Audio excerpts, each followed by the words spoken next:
Hello, everyone, and welcome back to the Tao of Nick. My name is Nick Campbell, and it is a pleasure to have you all here.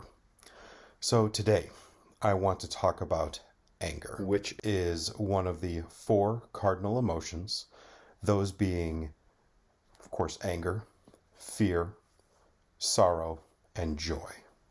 I chose to talk about anger today because in my life and in my history, anger most often followed fear.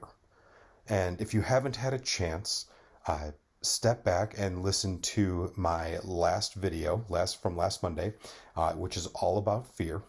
And it just dives into kind of a surface understanding of how fear has affected my life. And my goal for this video is to, again, dive into a surface understanding of anger.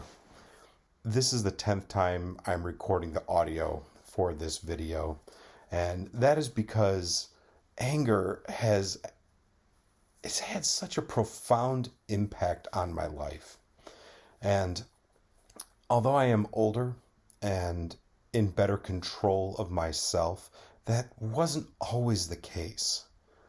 So often in my life, I found the easiest way to cover up whatever I was dealing with, whether that was fear or sadness, or honestly, most of the time it was just sort of that unknown, edgy feeling, was to just be mad.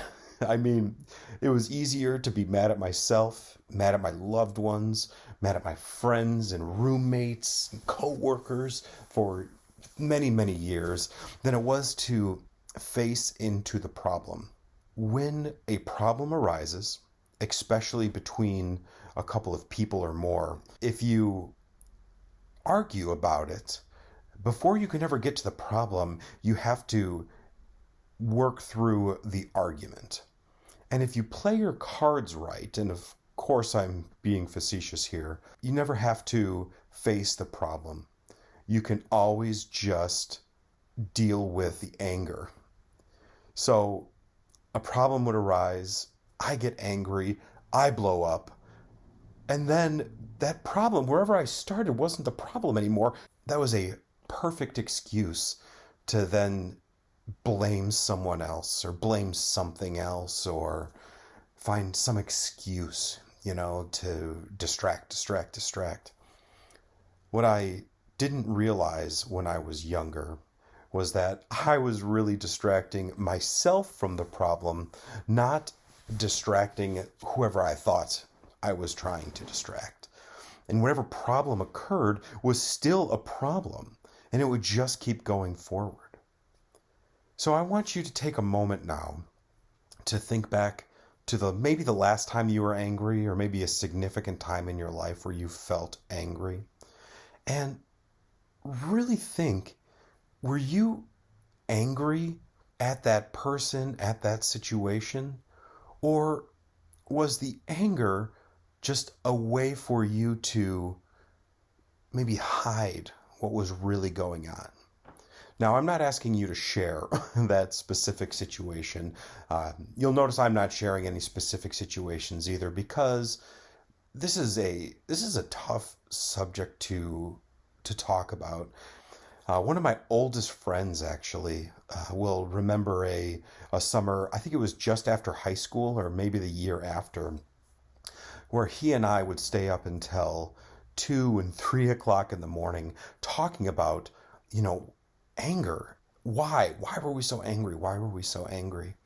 And even though we drilled down in that time and we're talking about the outcomes of our anger, it was still hard to admit what was causing that anger. What was so important back then, or even now when I get angry, that could justify burning up inside and just losing my mind for even a moment? These days, I think it's even easier to get angry really quickly. This is a part of our culture now.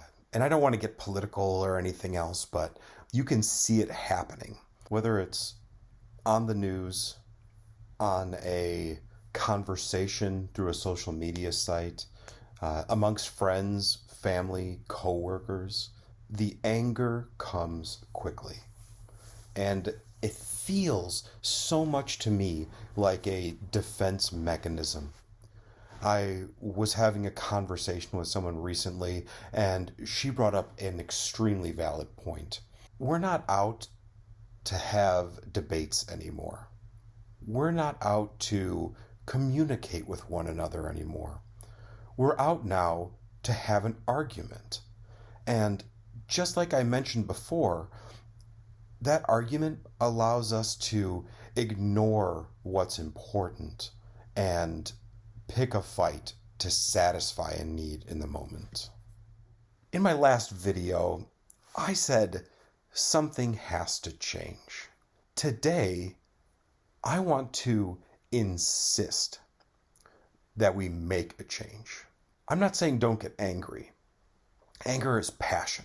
Anger is fire. Anger is something that will get us to the finish line, or it will start a massive project or movement, and I think it's a beautiful thing. But there is another side to this coin, and that is being out of control.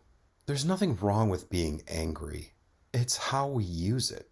It's what we do with it that makes the difference. They say that everything in moderation is perfectly fine. Why don't we talk about emotion in moderation? A little bit of fear can become a driving force, but too much of it cripples us. A little bit of anger can do the very same thing. Now you may want to do some self-reflection, taking a look at angry moments that you've been through and dissect what you could have potentially done differently. Or maybe you just want to live in the moment and take this newfound awareness of what anger means to you and know what you will do differently. Either way, make the decision to do something different with the anger. Let's create together within this community and within our lives. Let's take the time to learn and love and care. Thank you. Again, I am the Tao of Nick, and I'm here to tell you that I bet you can.